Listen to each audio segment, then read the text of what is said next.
agora. E se tiver alguma dúvida, turma, pode me chamar aqui, por favor, tá? Meninos, comentei com vocês nas últimas aulas sobre globalização, né? Então, eu comentei com vocês que na globalização a gente percebe o mundo muito mais interconectado, né? A gente percebe que as pessoas conseguem se comunicar instantaneamente. Um exemplo disso é essa ferramenta que a gente utiliza, né? O Zoom. Cada um em sua casa, alguns em Alfenas, outros em Paraguaçu, Serrania, Machado, né? E a gente consegue ter essa comunicação em tempo real, a gente consegue se ver, a gente consegue se ouvir, a gente consegue trocar informações. E aí, as multinacionais vão fazer uso dessas tecnologias que alcançaram os meios de comunicação, que alcançaram os meios de transporte, para espalhar o seu processo produtivo. Então, essas multinacionais são aquelas empresas que surgiram em países ricos e espalharam suas filiais para países mais pobres por vários motivos que eu já expliquei para vocês, com o intuito de aumentar a sua riqueza. E aí, essa globalização, ela não facilitou somente essa dispersão dos produtos, das mercadorias. Ela contribuiu também para que a gente possa homogeneizar os nossos hábitos, os nossos costumes. Então, por exemplo, o que você utiliza no seu dia a dia que não é tipicamente brasileiro, que é típico de outro país? A gente pode falar desde linguajar, como por exemplo o mouse, o ok, né? Palavras que foram incorporadas ao nosso dicionário, como também objetos, como, por exemplo, um telefone de uma marca estrangeira, um fone de ouvido, a marca de uma roupa, um cosmético, né? Ou então até mesmo hábitos alimentares. Como eu comentei com vocês, por que você aqui no sul de Minas vai se alimentar de comida japonesa?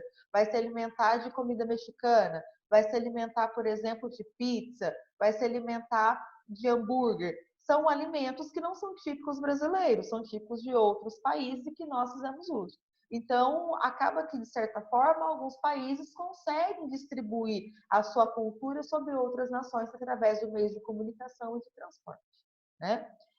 A globalização, ela acaba revelando também para a gente uma situação de desigualdade, né? Porque ao passo em que eu consigo aqui em Alfenas me comunicar com vários alunos que eu tenho através de um aparelho celular, de um computador com acesso à internet, eu tenho certeza que eu não consigo dar a mesma aula a 100% dos meus alunos. Por quê? Eu tenho alunos que estão 100% conectados, como é o caso do nono ano, que consegue ter acesso a esse aplicativo com o celular ou pelo computador, e eu tenho outros alunos que nem sequer têm celular, nem sequer têm internet, muito menos o computador dentro de casa. Então, como é que eu vou observar a globalização chegando no mundo inteiro? Em alguns locais, a globalização permite uma interligação muito grande entre as pessoas, em outros locais não. Então, a tecnologia, ela vai mostrar que aqueles países que são mais ricos, eles vão estar mais interligados do que aqueles que são mais pobres, certo? E acaba, de certa forma, que quanto mais conectado um país estiver, vai ser melhor para suas relações econômicas, né? Então, quanto mais laços ele fizer para trocar informações, para trocar mercadoria, dinheiro, mais forte esse país vai ser e mais ele vai conseguir espalhar suas multinacionais para o mundo. Então, formar blocos econômicos acabam sendo uma alternativa para sobreviver ou para ganhar destaque econômico no cenário mundial. E aí, vocês já estudaram sobre blocos econômicos ano passado, mas eu vou retomar agora com vocês para não ter dúvida, tendo em vista que nós temos alguns alunos novos e outros que não têm a memória lá tão boa assim, né? Então, o que é um bloco econômico? Nada mais do que aliança, do que acordo econômico entre alguns países. Lembra? Bom, se eu vou fazer um acordo com algum aluno na sala de aula, e esse aluno aceita esse acordo tem que ser bom para as duas partes, tanto para mim, via professora, quanto para você, aluno, certo? Ninguém faz um acordo em que você vai ser prejudicado, não é mesmo? Então, quando eu vou falar que um bloco econômico é um acordo entre países, significa que serão feitas algumas condições, que essas condições oferecerão boas coisas para todo mundo que está participando desse acordo, ok? E qual que é o objetivo dos países participarem desses blocos econômicos ou dessas alianças? Melhorar o seu desempenho econômico, ou seja, crescer, prosperar. Então, olha bem esse exemplo que eu tenho aqui no quadro, certo? Então, ó, esse quadrinho azul é um bloco econômico que tem 4 países membros, país A, B, C e D, ok? E eu tenho um país E que não pertence a esse grupo, não pertence a esse bloco econômico. Então, para a gente entender por que participar de um bloco econômico é vantajoso, por que fazer acordos entre alguns países é vantajoso. Então, vamos pensar o seguinte. O país A quer comprar geladeiras, certo? E aí ele percebeu que se ele comprar geladeiras do país B, essas geladeiras, cada uma vai sair pelo preço de R$ 1.200, ok? Só que, se esse país A for comprar a mesma geladeira do país E, essa geladeira vai sair por R$ 1.600. Olha a diferença de preço. O país A não deixou de lucrar comprando do país E, porque ele está gastando mais comprando a mesma geladeira que se ele comprasse do país B. Tá? Então, a gente vai perceber que um bloco econômico ele vai ser algum tipo de acordo que vai me oferecer vantagem econômica. Aí alguém pode pensar o seguinte, Bia, tá, eu entendi que o país A vai lucrar porque ele vai gastar menos por geladeira. Mas por que é interessante para o país B vender uma geladeira tão mais barata que o país E? Basicamente pelo seguinte, por mais que eu lucre menos por unidade de geladeira, eu vou vender uma quantidade maior. E aí, no volume total, eu consegui lucrar bastante. Sem contar que eu consegui gerar muitos empregos. Então, eu sempre gosto de citar um exemplo. Imagina que a Luma e eu vamos vender trufas lá na escola, certo? Eu vou vender cada trufa por R$ 1,50. A Luma vai vender a mesma trufa igualzinho, nós pegamos do mesmo fornecedor, a mesma trufa por R$ 1. Cada aluno vai querer comprar aquela trufa que é mais barata, já que elas são iguais, eu vou tentar comprar aquela que é mais barata, mais vantagem. Então, o que eu vou perceber? Que, embora eu, Bia, lucre mais por unidade, eu vou vender menos. Por que eu vou vender menos? Porque a Luma, que é minha concorrente, fez um acordo em que ela vai conseguir vender mais barato. Então, no volume, a Luma vai vender mais e, hora, vai lucrar mais que eu. Tá? Então, quando eu participo de um bloco econômico, as vantagens são essas, tá? Para as duas partes, para quem compra e para quem vende. Só que bloco econômico não é tudo igual, tá? Bloco econômico vai depender do tipo de acordo que tem. Então, nós temos aqui alguns tipos de blocos econômicos, porque cada tipo de bloco tem um tipo de acordo, ok? Então, nós temos aqui a zona de preferência tarifária, a zona de livre comércio, união aduaneira, mercado comum e união econômica e monetária. São esses os tipos de blocos econômicos que nós temos, ok? E aí eu queria citar para vocês o seguinte, quando a gente vê essa imagem, algumas pessoas podem pensar que quando essas alianças vão ser formadas, o bloco econômico tem que agrupar países de um mesmo continente. Então, por exemplo, o Brasil pertence ao continente americano. Então, portanto, o Brasil só pode participar de blocos econômicos na América. Não, tá? O Brasil ele pode participar de outros blocos econômicos de, inclusive, continentes diferentes. Um exemplo disso são os Estados Unidos. Ele participava de um bloco econômico chamado NAFTA e também participava de outro bloco econômico dos países banhados pelo Oceano Pacífico. Tá? Então, ele participava de 2 blocos econômicos. Inclusive, o NAFTA pegava Estados Unidos, Canadá e México, então só países da América. Esses que são os países banhados pelo Oceano Pacífico são vários, da Ásia, Oceania e da América. Tá? Então, pode ser um bloco econômico formado por indivíduos de mais de um continente, tá?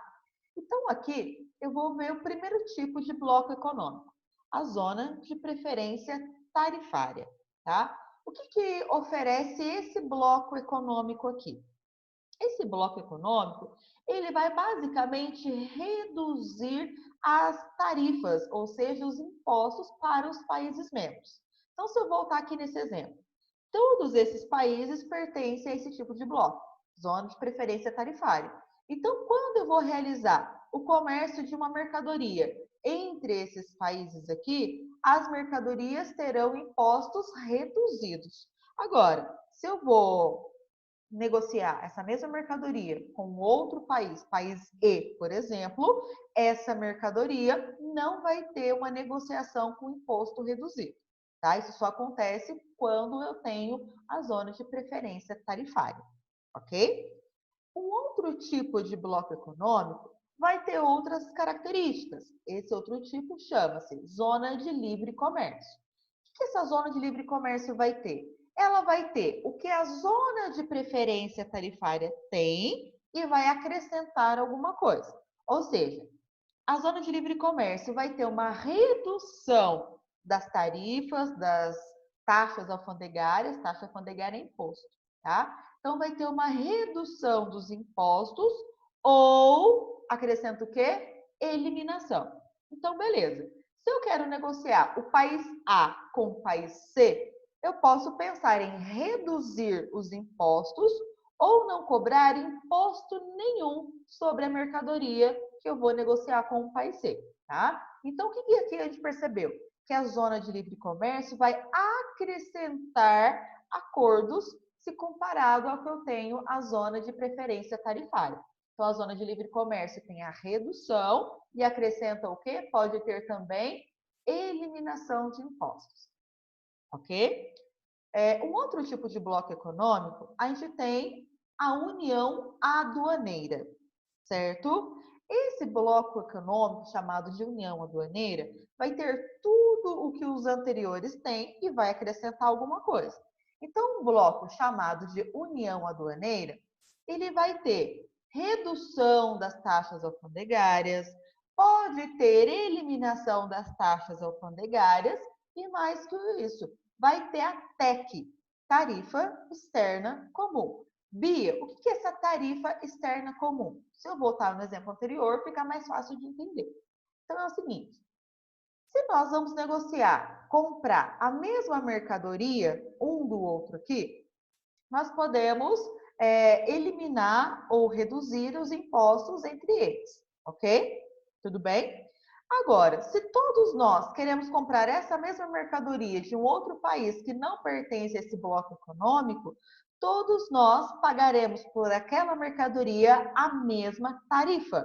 Então, por isso, tarifa externa comum, a mesma quantidade de imposto, tá? Então, aqui, a gente vai pagar pouquíssimos impostos, mas se eu quiser comprar mercadorias de um outro país, a gente vai pagar o mesmo imposto em comum, só que eles são mais elevados, ok? Então, essas são as características da união aduaneira. Eu tenho redução ou eliminação dos impostos e tenho uma tarifa externa comum, a TEC, ok?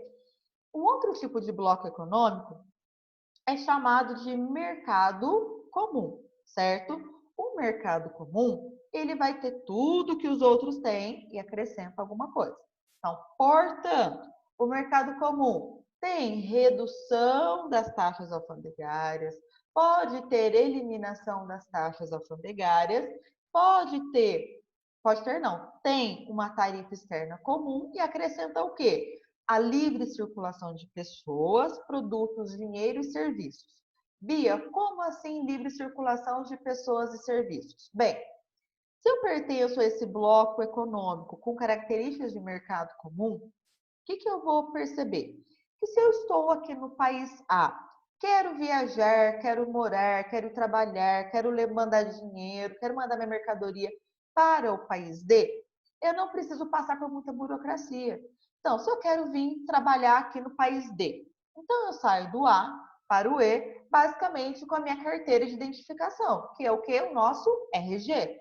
Então, sempre se alguém me parar, olha, aqui, estou com meu RG, posso entrar aqui dentro desse país, beleza? Se você, por exemplo, mora aqui no país A e quer vender um produto aqui para o país B, ou você quer enviar um presente para um amigo seu que mora aqui no país D. A mesma coisa. Você declara aquilo que você está transportando, simplesmente não tem mais burocracia, não vai ser cobrado nada mais acima dessa mercadoria para você, tá? Então, aqui a facilidade de circulação de pessoas, produto, dinheiro e serviços é bastante grande.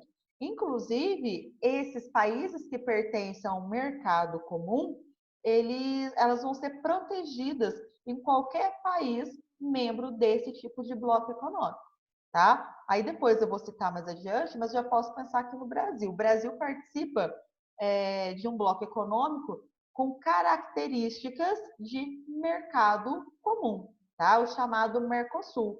Então, dentro de qualquer país membro do Mercosul, a gente pode ir simplesmente com o nosso RG.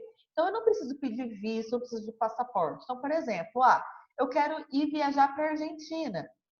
Você não precisa ir até a Polícia Federal, emitir o passaporte, pedir o visto, tudo mais. Não precisa, né? Então, se você quiser ir para a Argentina, você consegue pegar o seu carro e ir pela fronteira terrestre, você consegue ir de ônibus, você consegue ir de avião, simplesmente de posse do seu RG. E aí você consegue entrar livremente. Se a polícia lá te parar, basta você apresentar o seu RG e não tem problema nenhum, ok? Tudo bem? E o último tipo de bloco econômico que eu vou falar com vocês é o que a gente chama de união econômica e monetária.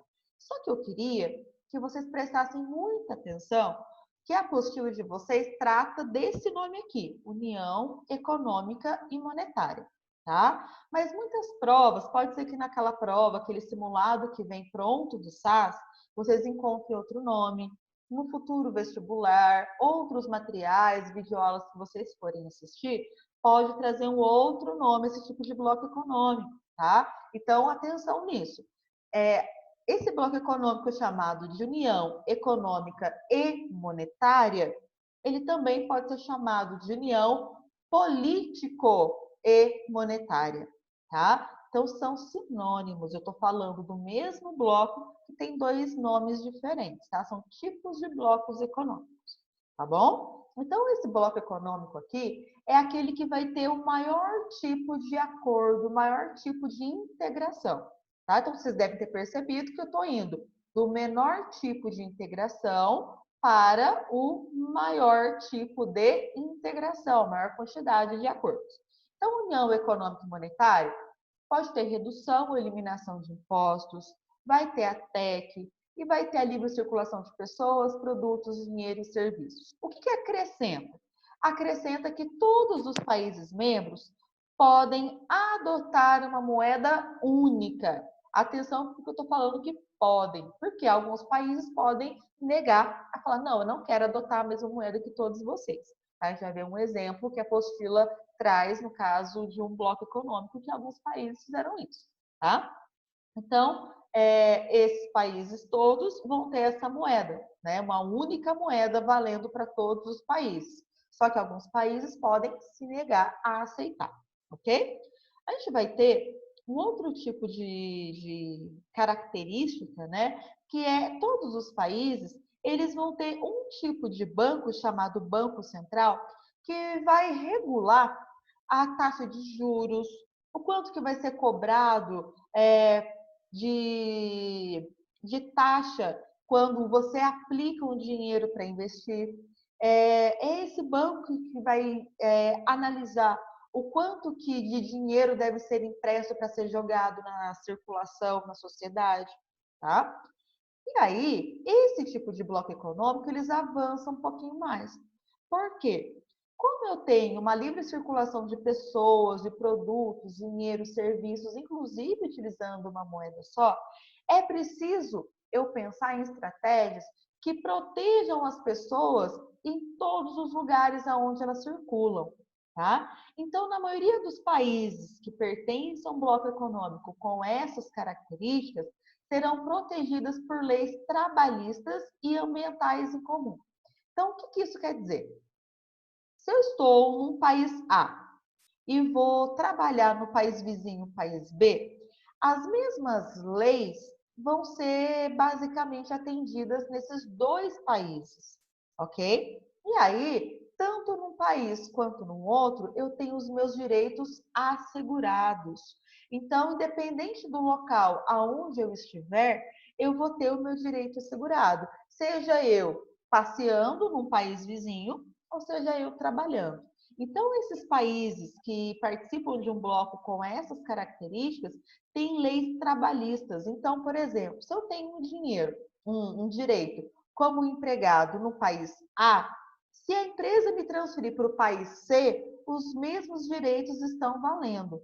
Ou então, se eu sou professora num país, os mesmos direitos que eu observo que um outro professor vai ter dentro de um bloco econômico com características de união econômica e monetária estão valendo, ok?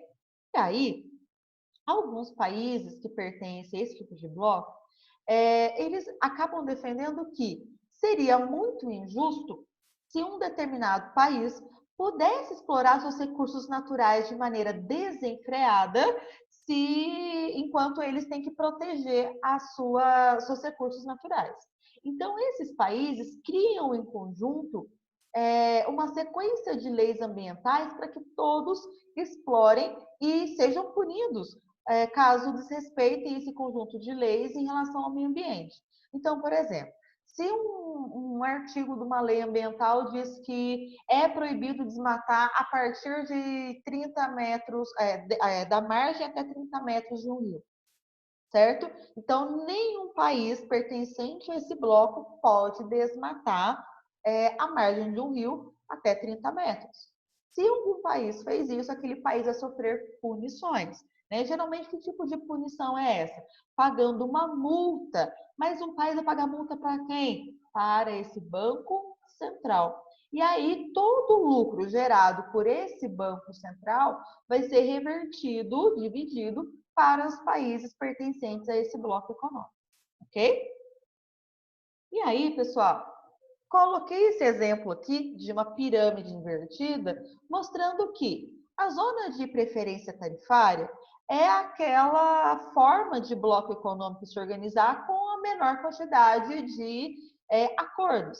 E à medida em que eu venho caminhando até chegar na União Econômica e Monetária, eu tenho uma maior quantidade de acordos. Então, ó, da zona de preferência tarifária para a zona de livre comércio, alianças, acordos foram acrescentados. Da zona de livre comércio para a União Aduaneira, eu percebo que, já que eu vou falar sobre isso, tá?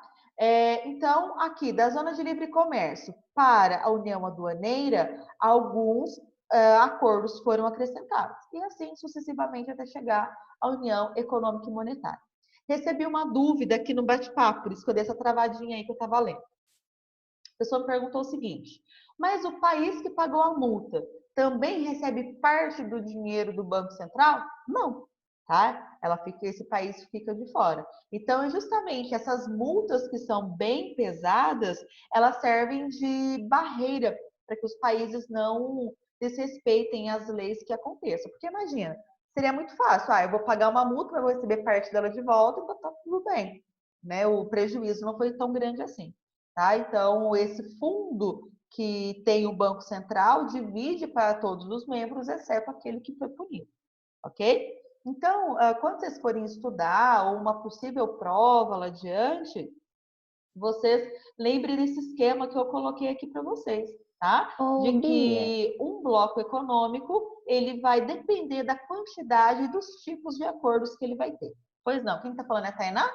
é, Pois não, mas Tainá? então quer dizer que, tipo assim, se os outros países da União Econômica vão querer que eles cometam erros para ganhar mais dinheiro, certo? E aí acaba que existe uma fiscalização muito intensa dos países membros. Então, por exemplo, o Brasil, acabei de falar para vocês, participa do Mercosul, né? Um país convidado do Mercosul era a Bolívia. A Bolívia, quem está aí por dentro, mais ou menos, do que estava acontecendo, junto com a Venezuela, estava passando por um quadro não muito bom. E a Bolívia, há uns 2 anos atrás, ela acabou fazendo uma burrada de apoiar, soltar uma nota na internet, apoiando o que estava acontecendo na Venezuela. O que aconteceu? Na época, era o Temer o nosso presidente. E aí o Temer, ele acabou reunindo o Mercosul, querendo fazer com que a Bolívia se afastasse do Mercosul, saísse do Mercosul. Então, sempre os países membros de um bloco econômico vão fiscalizar os seus vizinhos, os seus parceiros, justamente para que, se o intuito do bloco econômico é crescer, se o país ele acaba fazendo coisas que não é certo, que não agrade todo mundo, esses países eles vão acabar sendo bastante vigiados, porque se eles fizerem algo que vai contra aquilo que foi acordado, provavelmente todos os países membros eles serão prejudicados, né? Então a gente tem que sempre pensar nessa situação. Chegou mais uma dúvida aqui.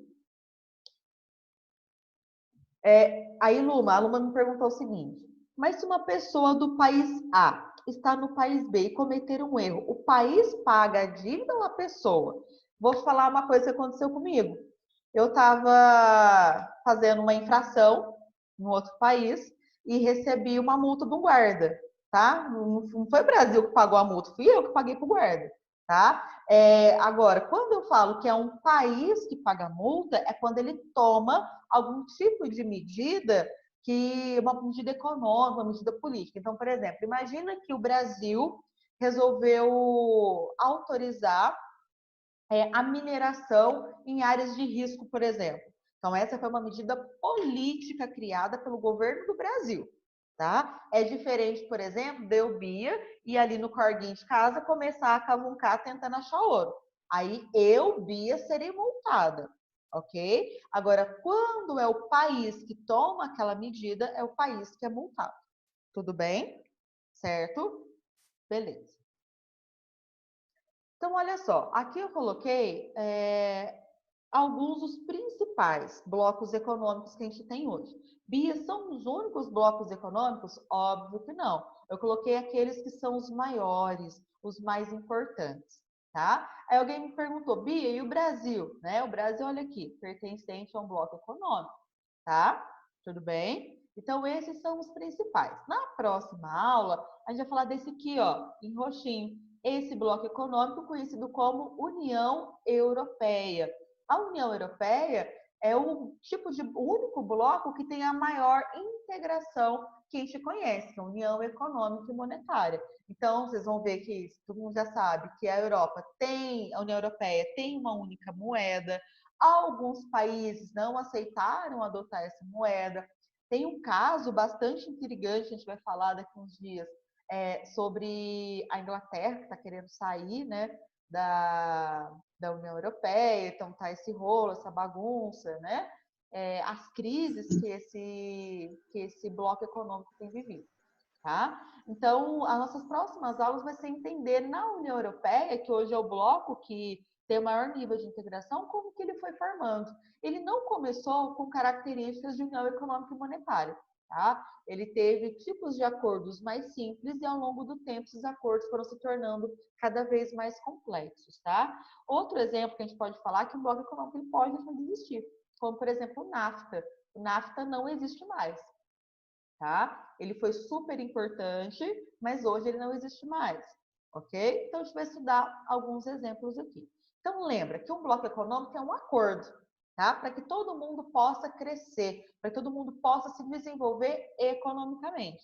Se dentro de um bloco econômico, um país começa a tomar medidas políticas e econômicas erradas, ruins, todo bloco econômico pode caminhar para um péssimo desenvolvimento econômico. Agora, se todos os países começam a tomar medidas econômicas, políticas positivas, todos os países podem crescer juntos. Daí a importância de um fiscalizar o outro.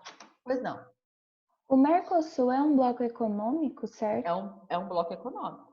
Mas então por que a Argentina não usa o real, o Paraguai não usa o real? Porque a gente percebe que o uso de uma única moeda é o bloco econômico com características de união econômica e monetária.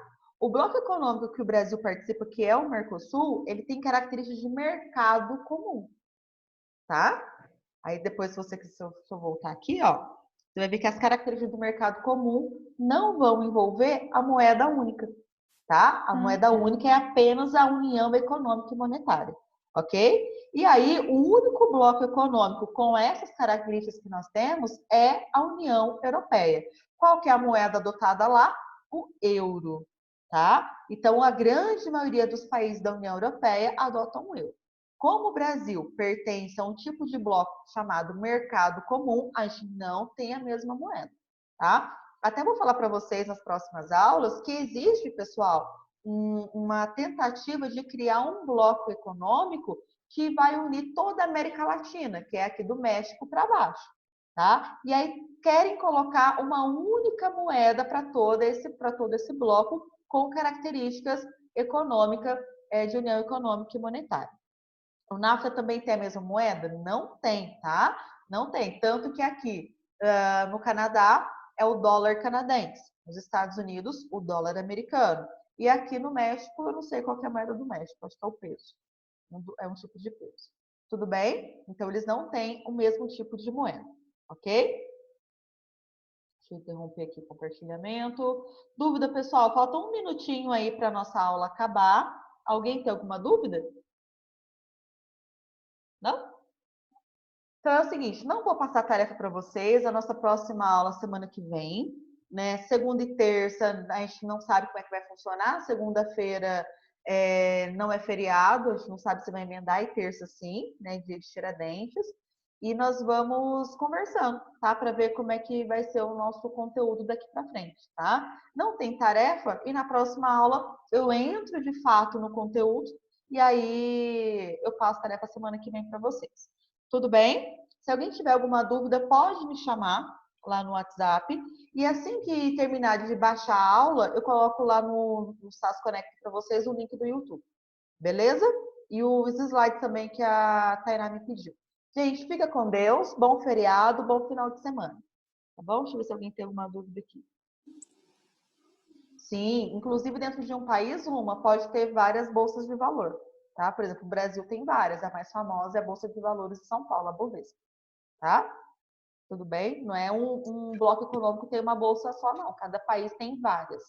Tá? Algumas são mais fortes que outras. Beleza? Então, gente, falta 30 segundos. Oi. Os Estados Unidos, ele participa de algum bloco econômico? Sim, ele participa do bloco econômico dos países banhados pelo Oceano Pacífico. Tá? Aí houve um momento que ele participou de dois, do NAFTA e desse dos países do Oceano Pacífico. Tá? Beleza?